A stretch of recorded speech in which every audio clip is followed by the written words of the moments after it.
This is Democracy Now!, democracynow.org, The War and Peace Report. I'm Amy Goodman.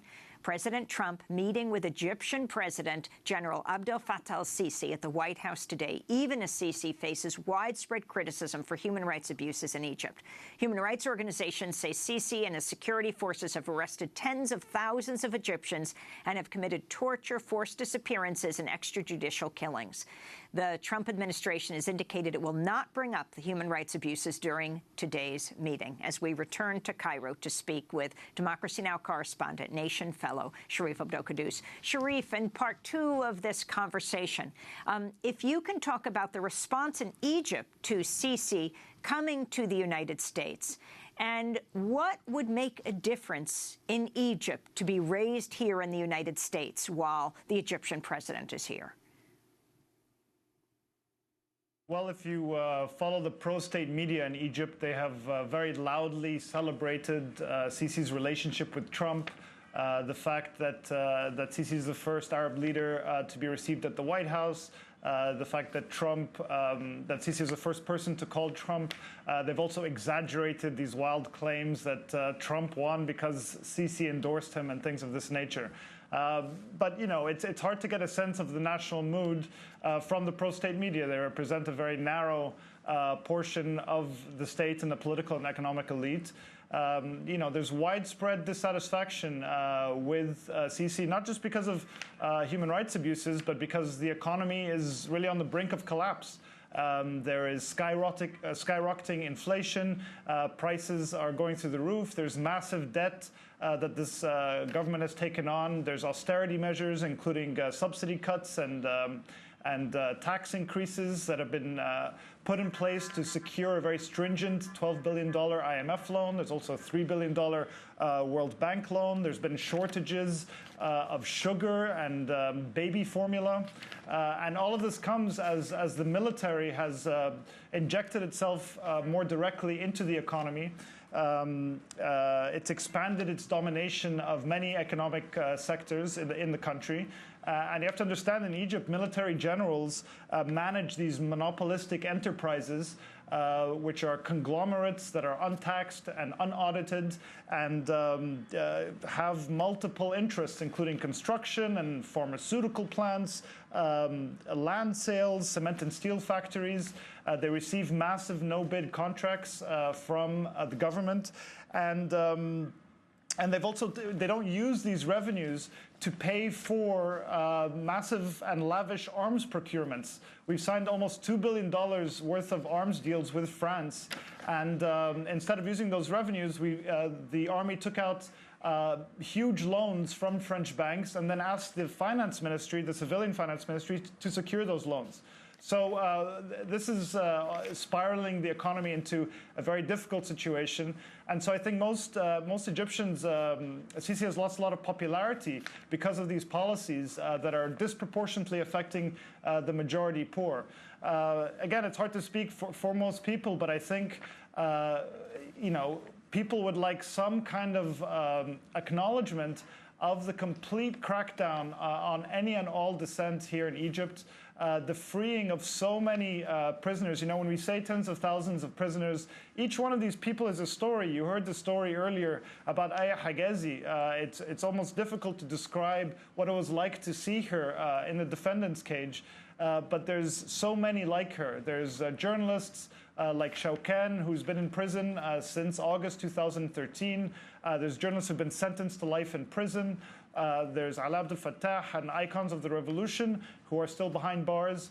And all of this happens with the complete consent of the United States in terms of its continued military backing, its continued support of the Egyptian government. Again, there is, you know, the Trump administration has talked of rebooting the relationship with Egypt. We'll have to see whether this is more of a glorified photo op. There is a difference in rhetoric. Trump does want to restart something called the Bright Star, which is a biennial massive military exercise that took place with Egypt and other countries. But the core of the relationship hasn't changed in decades. Whether it was under Mubarak, under the Supreme Council of the Armed Forces, under Morsi, or now under Sisi. And that is continued diplomatic, military, and economic support for the country, and very little criticism of human rights abuses. Sharif, you wrote about how human rights groups are targeted and have been targeted by a large and sophisticated phishing campaign referring to Nile fish. Explain what you're talking about. Well, phishing is a form of hacking. It happened in the United States with the Podesta emails, where you receive an email in your inbox that purports to be from, say Google or Adobe or something like that, and you're requested to put in your credentials, your email address and your password, in order to see the file. But in fact, the operator of the phishing attack gets your password and then hacks your account. And the leading human rights groups in Egypt, almost all of them are, in fact, all of them are part of this massive criminal prosecution that has been going on for years, were hit with a very sophisticated phishing attack late last year and continued into early this year, where emails would come in that were, timed after, for example, one woman, a prominent human rights defender, Aza Suleiman, was arrested, and just moments later, a lot of these human rights advocates, her friends, got emails purporting to be the police arrest file, something that most people would want right after she was arrested. And so this was the kind of sophisticated attack that it's done. The human rights group in Egypt that documented these attacks says this was a government attack. They don't have absolute proof, but they say the level of sophistication, the timing of it, and also given the government's history of probing further into the internet and using different kinds of targeting and different kinds of technology, that this was a government attack. And I must say, this is part of a much larger and much more repressive campaign against all civil society in Egypt, particularly ones that document human rights, that document economic abuse. And so we've seen at least 20 of the most prominent human rights defenders. Many have been on Democracy Now!, like Hossein Bahgat and Aida Saif al-Dawla and Gamal Eid and others. They have been subject to travel bans. They're not allowed to leave the country. They've had their assets frozen, and they're facing criminal prosecution in this glacial trial that's taking place, where they're accused of foreign funding to destabilize the country. And Sisi changed in a decree a couple of years ago that statutes in the penal code where foreign funding to destabilize the country or harm national security, or these very vague terms, carries a life sentence. And so for many of us who know these people well, who respect very much their work, the important work that they do, we can only watch as this trial goes forward. Sharif, we just have 40 seconds. How did Sisi rise to power? Sisi came from military intelligence. He was the youngest person on the Supreme Council of the Armed Forces when the revolution took place. And he was appointed by Mohamed Morsi, the elected president, to become the new defense minister, replacing Tantawi, who was a long-time defense minister under Mubarak.